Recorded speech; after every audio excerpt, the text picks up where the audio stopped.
Hi folks and welcome back. We're in South Wales for an overnight camp in this gorgeous woodland which is part of the Wildman Woods campsite. It's like a wild campsite here in the Brecon Beacons. We had a little off-road 4x4 adventure. You may well have seen that video because that's going to go out before this one. And we decided to have a second night and come and stay here. It's absolutely gorgeous. Bluebells are out. Birds are singing. It's really peaceful and tranquil except for the odd aeroplane. We must be right under a flight path. Got Andy with me, as you can see. And yeah, we're going to have a little hammock overnight camp, cook up some grub later on. You're on dinner duty tonight. I am. Looking forward to that. Limited what we could get in the shop that was on the route. Yeah. So it's a bit of a barbecue meat feast. Sounds good to me. Sounds good to me. Meat sweats and probably a bit more beer. Oh yeah. And then I think tomorrow we're going to have a little hike up into the hills.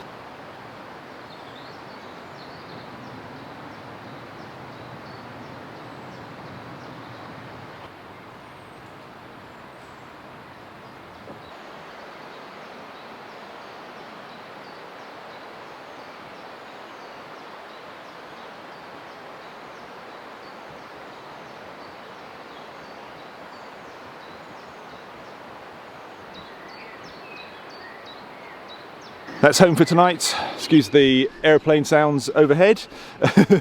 I've got my war bonnet tarp, which closes off at the ends. Not that I'm going to, because it's really warm and I want the airflow, to be honest. And then I've got the hammock that I modified, the one that I put the zip into, and my underquilt that Ginge made me. And then I've got a top quilt as well.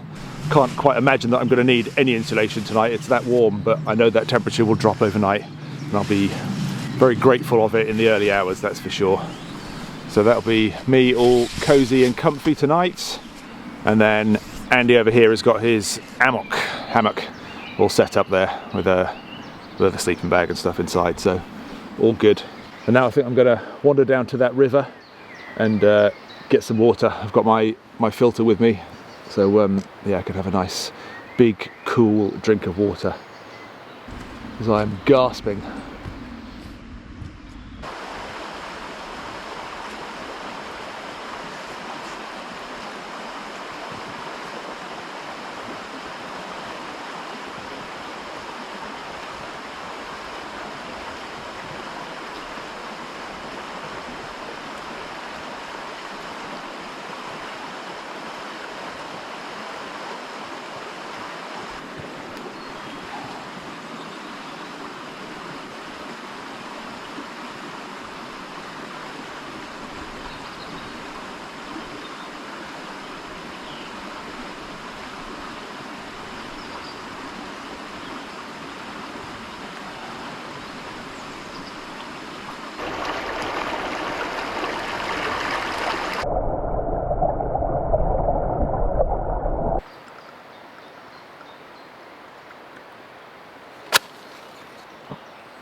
Andy's just made a nice cup of tea. We've just been up to the farmhouse and bought some wood. You have to buy wood from them here. You can't just bring your own in. They're trying to just keep a control of the wood that's been burnt here in the woodland, and yeah, they want you to use their wood, which is fair enough, I think. So you can buy wood by the bag from them. And we've got some lettuce that Becky, who runs the place, has kindly let us go and forage from her polytunnel. So we're gonna have some lettuce with our dinner later, which is mostly meat, isn't it? Bit of a barbecue.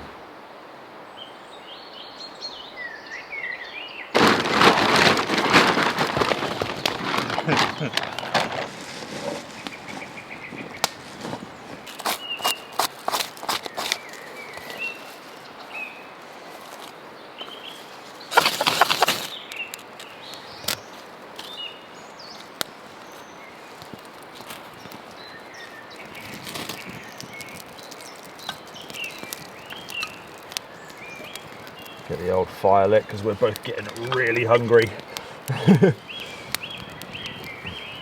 We had a sneaky sausage roll at lunchtime. That was it since breakfast. 2 sneaky sausage rolls. 2 sneaky sausage rolls.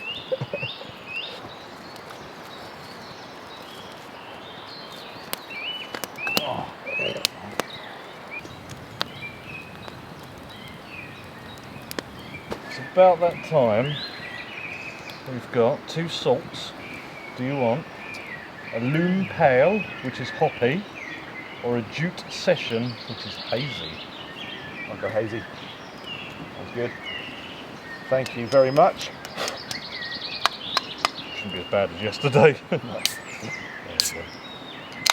Oh, lovely. Chin chin. Chin chin.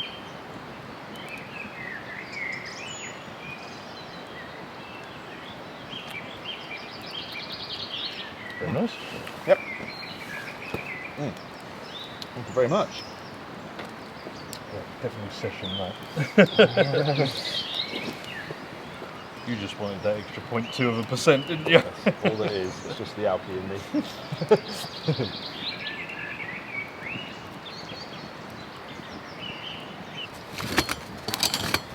Oh. It's pretty hot in there. Let's get some of this chicken on. We're keeping it back here because it's a little bit flamey over there. We'll just cook them slowly here. They'll do fine and they'll cook through nicely. Some of them are full wings, some of them are broken down. They look good. Another full one. I'll have one just as it is, to be honest. Yeah? I'm that hungry. You like a rare wing? Lovely and rare.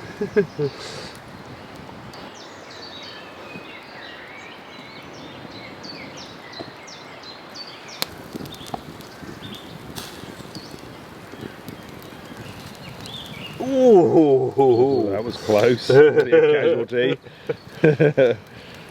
Absolutely starving. But luckily that is just starters. And he's putting the second course on now.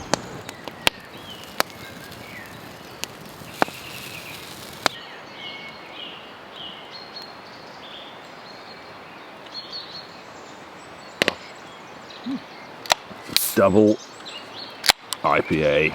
Someone commented on one of my videos saying, why do you tap them? It genuinely does work. Yeah. Ooh, ooh. Wow. That's pokey. Second course. So you only gave us 1 course last time. I know.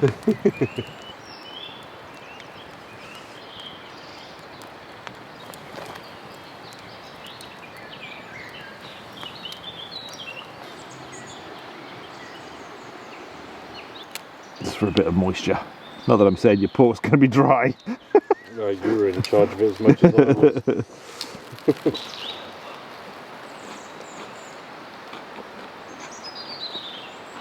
Mmm. Did you get the fat crispy? Mm-hmm.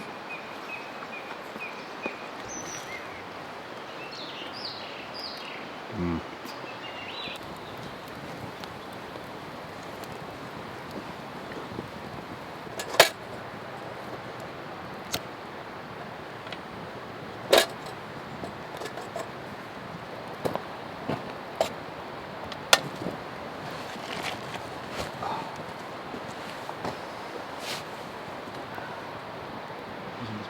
Courses.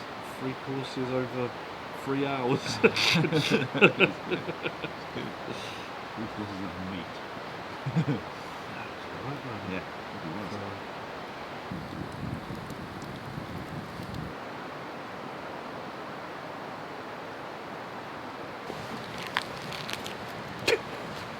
Rabbit food.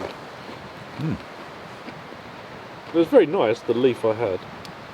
It's really nice. Well, we've had our 4 courses. Had a last course, dessert course of lettuce, which is really nice. And parsley. A little bit of parsley. And we're gonna sit here and just enjoy the rest of the evening, finishing our crazy 9.2% beers off. before crashing into our pits ready for tomorrow.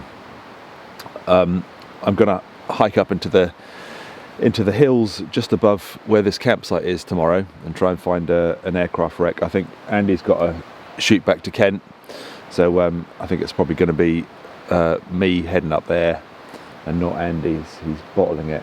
He is. Took one look at that 8.0 clinched it.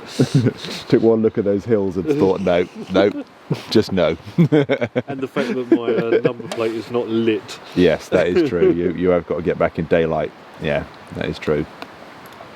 So I think I'm still going to head up there though in the morning. So get up good and early and track on up there and see what I can find. Visibility hopefully will be good up there tomorrow, and I should be able to find it. But for tonight, like I say, we're going to just sit and enjoy our beers. Relax and with a 9. Yeah, exactly. So I shall relax with a 9. I like that.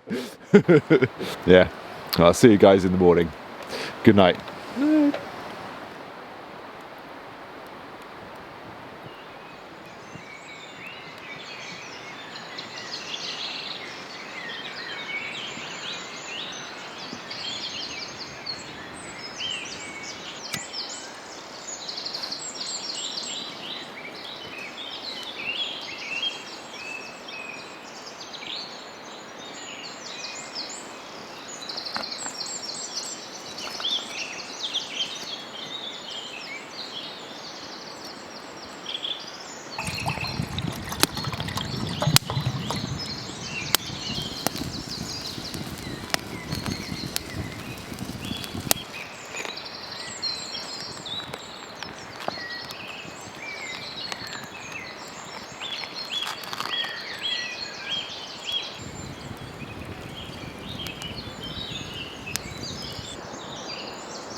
Morning, buddy.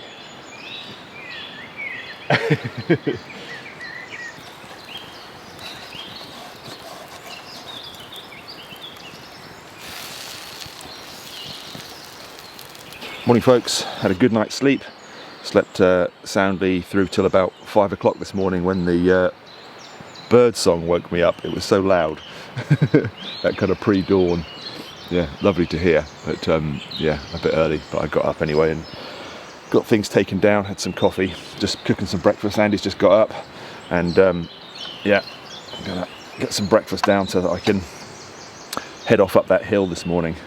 Give myself plenty of time because I've got to drive all the way back to Norfolk as well once I get down from the hill. So the sooner I'm up there, the sooner I'm back down. But we've got sausage, patties, pancakes and bacon for breakfast.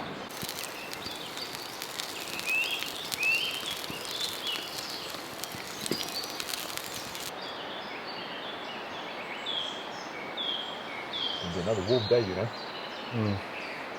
Blue skies, a little bit hazier. It was noisy at 5 this morning, wasn't it? I woke up as well. It was a cacophony. of noise.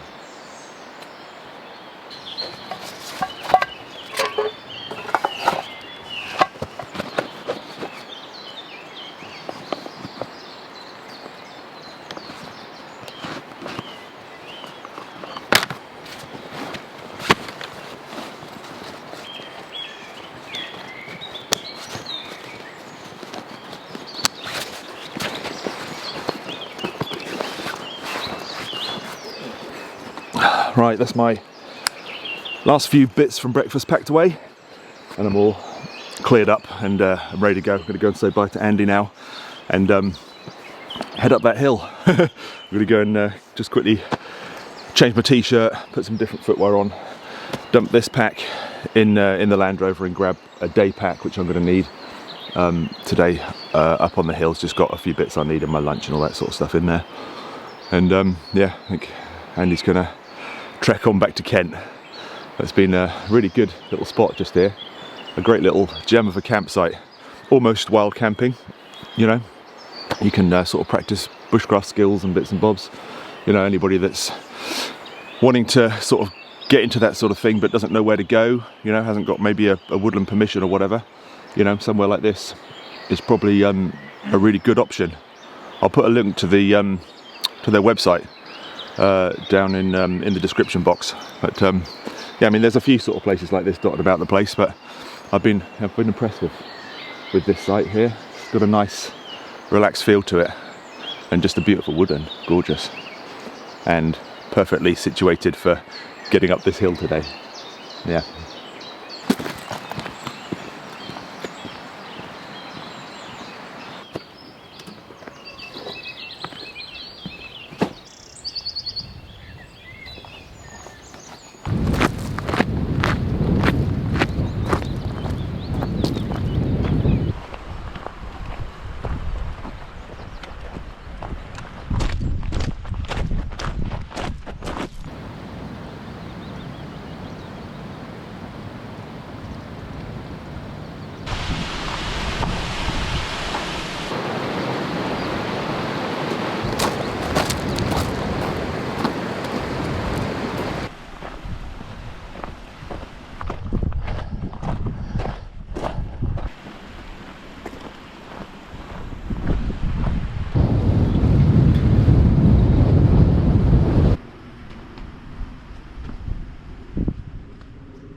While I've stopped at this reservoir, this lake, I thought I'd just show you on the map where I am and where I'm going.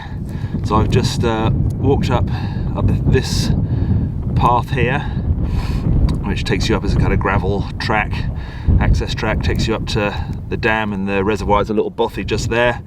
And then I'm going to be following this route here around to this point, and then I'm going to be heading off up this way here.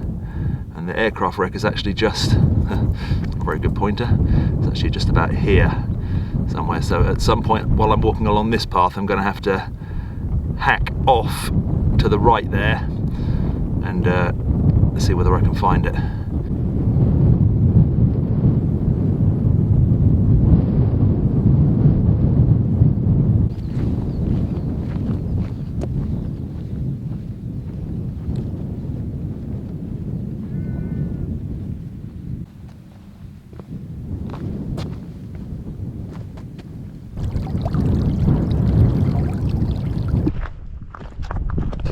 It is absolutely glorious up here. The sun is shining, but there's a bit of a breeze, so it's not too hot.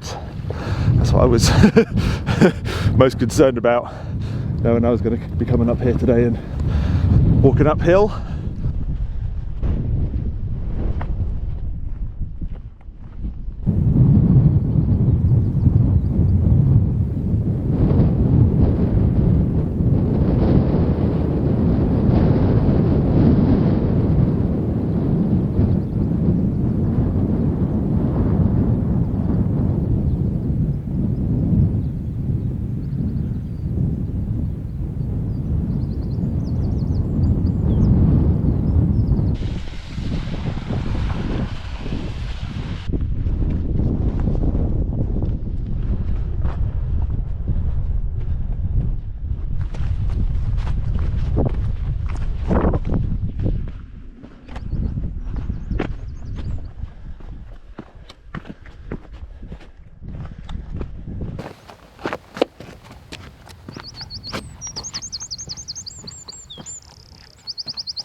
I'm off the main path now and heading downhill on the smaller path that I showed you on the map. I've just got to keep my eyes peeled for a small stream, which is a little bit further down. Once I hit that, I'm going to take a compass bearing just to make sure I'm heading in the right direction and veer off right off the path. I don't want to miss this wreck. I know a Lancaster was a big plane, but there's not an awful lot of it left up here, and I think it'd be quite easy to you know, walk right past it.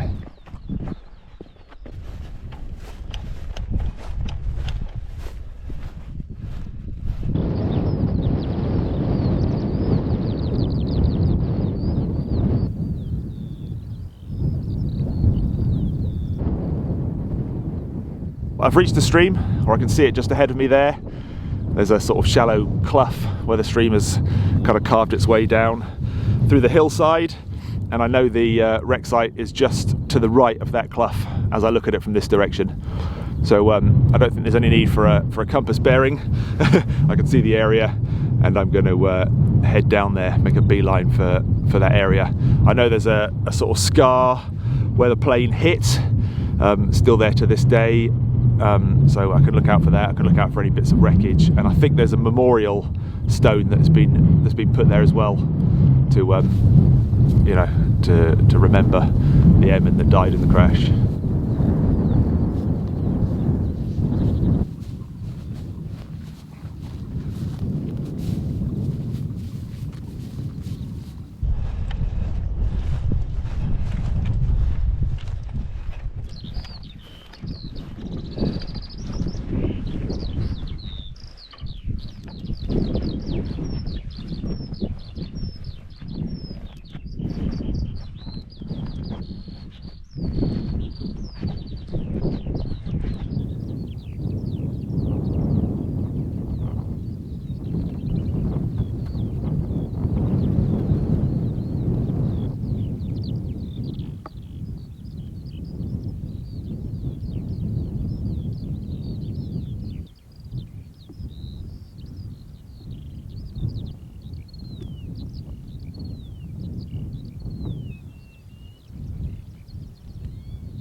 Well, that was a very sobering sight coming over the brow of that hill there and seeing the crash site. I was, you know, I was expecting it, as what I was looking for, but I didn't quite expect to feel the way I felt. It made the hairs on the back of my neck stand up, and just gave me a very strange feeling, a very sad feeling. You know, seeing this scar, and it's kind of like, you know, it's the size, the width of the aircraft, and all the wreckage is just there in the scar. There were 8 crew on board. They were all killed instantly. It crashed during the night, during bad weather, on a training exercise in 1943 in September. Yeah, you know, the reason for the crash is unknown, but probably due to the weather. And yeah, the plane just plummeted and crashed nose first into the ground. So everything was just obliterated, and you can see, you know, from the state of some of the bits of wreckage there how twisted they are. You know, big cast bits of steel. The crankshaft from one of the Merlin engines is there, and it's bent around almost into a U shape, and that takes some serious forces to do that. You know, several tens of tons of aircraft plummeting into the ground at whatever speed will do it, I guess. There's quite a lot of wreckage here. There's certainly 2 of the Merlin engines that I can see, or fragments of. I guess the other 2 are probably here still, you know, but under the ground maybe. But yeah, there's a couple there to be seen, and quite nice to see that there's a lot left, even the smaller pieces that haven't been taken away by sort of trophy hunters. You know, a lot of people scavenge these sites and take away little keepsakes to take home, which is wrong. You know, I'm a big believer that these wrecks should be left on the hillside where these people died as a memorial to them. You know, so I like to see the wreckage still here, and thankfully there is quite a lot. This is one of many aircraft crash sites in the Brecon Beacons. There are 3 just on this hill. I'm not going to go and find the other 2 because they're a bit of a trek away, but there's a Gloucester Vampire, I think they were made by Gloucester, an early jet fighter, small plane that crashed just over the other side of the mountain there, and the wreckage has been sort of laid out in a rough, the rough shape of the aircraft. Somebody's gathered up all the wreckage and sort of laid it out as a sort of memorial, which is quite nice. And there's a Hudson, I believe, almost up on the summit, and yeah, loads more across the rest of the beacons. It's high ground, bad weather. Back in the day when instruments weren't as sophisticated as they are now, and planes often used to crash in bad weather or due to malfunction or whatever. So yeah, these highland areas are littered with old plane wrecks.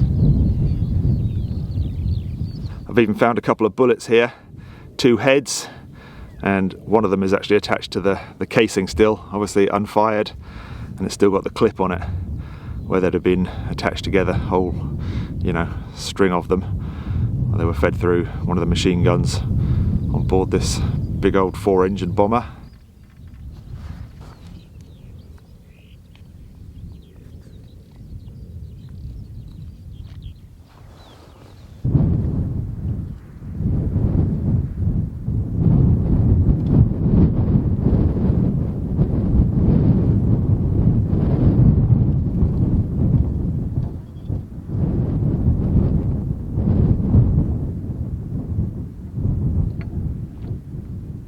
I'm going to end this video here. It's been a fantastic few days over here in Wales. The off-road 4x4 adventure we had up in mid-Wales, that was just great fun. Yeah, lots of fun, and thankfully nothing broken. A little bit of Andy's truck did get broken, but yeah, nothing too major, just minor things really. And then coming down here to the Brecon Beacons, that camp last night in that wonderful campsite down in the valley below this mountain here. Just yeah, glorious. Nice food, bit of banter around the campfire, some beers. Yeah, just the job. And then topped off with coming up here to see this old wreck site. This has been on my radar to come and find for some time. I've got a bit of a fascination with old aircraft wrecks, and yeah, this one certainly didn't disappoint. Lots of bits here still to see, which is good. And I love the fact that there's a memorial in honour of the 8 men that died, mostly RAF British, but there's a Canadian and an Australian on board this aircraft when it crashed as well. So yeah, nice to see the plaque, and nice to see that somebody bothers to come up here and put a wreath on it as well. I've had a fantastic few days over here in Wales. I absolutely love this country, and I don't get over here nearly often enough. I should do something about that, get over here a bit more frequently. When you live somewhere as flat as me, yeah, I get a craving for the hills and being up high so you can see for miles. Love it. Right, better head back to my car and drive the 6 hours back to Norfolk, back to the flatlands. Thanks for watching, and I'll see you soon.